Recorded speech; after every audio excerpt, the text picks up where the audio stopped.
So a lot has changed technically since Mortal Kombat. So the tech team's been hard at work with an all-new real-time lighting system. They have an all-new character material system, so the characters look really realistic. We have multi-threaded the renderer, so we can just sort of render more stuff on screen, so the game looks really incredible. Our engineers have really pulled out all the stops and are squeezing every bit of performance that we can get.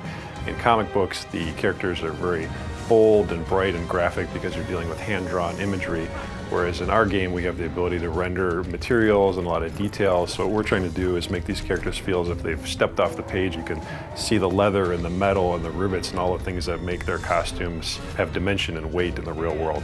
A lot of the action in Injustice is over the top. We have people grabbing cars and throwing them at people. We have people bouncing off objects all around the arena. And there's nothing more cinematic in the game than our super moves. Our super moves are these really big kind of blockbustery events that would probably blow out the budget on a summer blockbuster.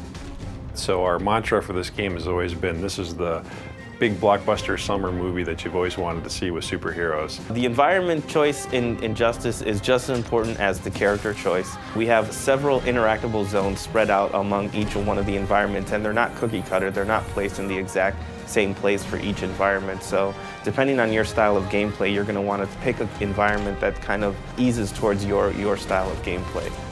We have multiple levels on many of the arenas as well, and every time you play the game, it's going to be a little bit different. The button layout has changed in Injustice from Mortal Kombat.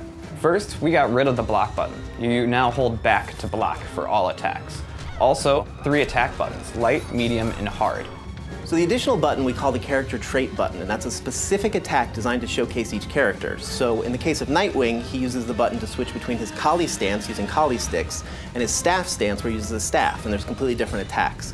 In the case of Cyborg, he uses the button to sort of charge up his health, so you're going to get different effects for every character. The combo system in Injustice will feel very familiar.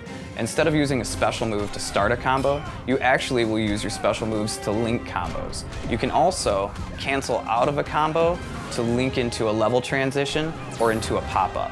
DC's been incredibly supportive on this project and actually pushing us to take things farther than we ever thought we'd be able to get away with. Superman in particular was fun to work on. We had a lot of freedom with trying things as far as materials and adding little armor bits and playing with the way that his logo ties into his cape, things like that, which normally you'd think you wouldn't have the freedom to play with such an iconic character, but DC was very supportive the whole way. The coolest thing about working on Injustice is obviously learning a lot more about the DC lore.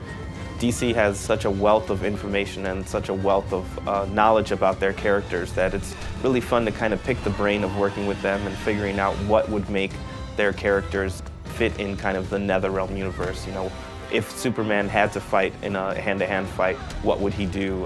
What would Catwoman do in that kind of situation?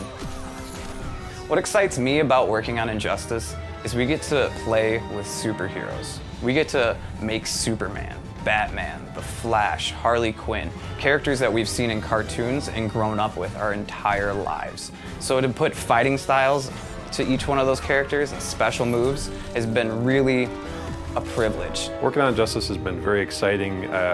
I'm not the only comic book fan on the team, and for all of us, this is a lifelong dream to be able to work with these iconic characters that we've been reading about and thinking about all our lives, and to actually have a chance to put our stamp on it is a really exciting opportunity. So my favorite part about working on Injustice, and this is going to sound sappy, is I get to work with 2 great teams. I get to work with the NetherRealm team who made Mortal Kombat and the amazing talent here, as well as the awesome talent at DC Comics.